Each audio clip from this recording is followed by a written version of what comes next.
আসসালামু আলাইকুম। অনেক জল্পনা কল্পনার পর আপনার শেখ হাসিনা শেষ পর্যন্ত সিদ্ধান্ত নিচ্ছে যে আপনার ওনার ছেলে ৩,৫০০ বিজ্ঞানী জয়কেই আপনার সভাপতি করবে আর কি।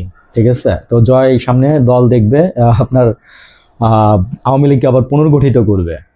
তো এতদিন পর্যন্ত আমরা অনেক কিছুই শুনছিলাম যে যেমন ছিল যে আমি শিরিন শারমিনের কথা শুনছিলাম। একটা জায়গায় আমি নিজেও বলছিলাম যে শিরিন শারমিনের পাসপোর্ট রিনিউ করা হচ্ছে। শিরিন শারমিনের পাসপোর্ট রিনিউ করার কারণে হয়তোবা সরকার যেহেতু জানে, ক্যান্টনমেন্ট থেকে গিয়ে ওনার আঙ্গুলের ছাপ নিয়ে আসা হয়েছে।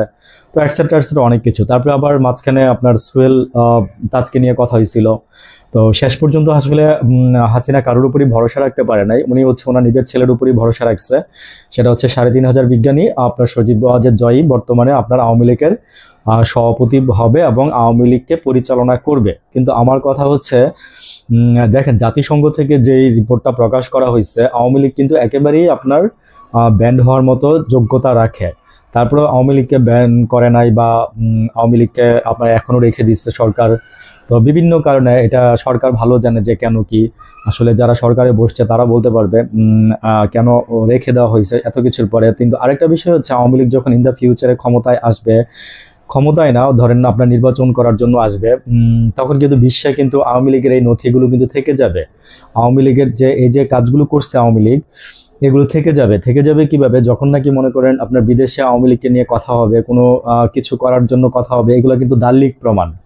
বাংলাদেশে যেমন পুলিশ ইনভেস্টিগেশন করে, কোর্ট রায় দেয়, এই ধরনের জাতিসংঘ ঠিক তাই। হ্যাঁ, জাতিসংঘ নিজে আপনার তদন্ত করছে, জাতিসংঘে সেই রিপোর্টটা প্রকাশ করছে।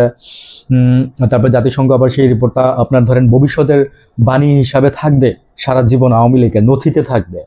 তো এই আওয়ামী লীগ যে কিভাবে কতদিনে ঘুরে, মানে কোনোদিন আর এই আওয়ামী লীগ ঘুরে দাঁড়াতে পারবে না। দেখেন, আওয়ামী লীগের জন্য কিন্তু আপনার ভারতের লোকদের কিন্তু কোনো মায়া নাই, একমাত্র মোদির ব্যক্তিগতভাবে নাকি শুনছি যে মোদি ব্যক্তিগতভাবে এবং কংগ্রেসের অনেক নেতারাও কিন্তু আওয়ামী লীগের যে শেখ হাসিনাকে যে ওখানে ভারতে যে রাখা হয়েছে এটার জন্য অনেকে নাখোশ।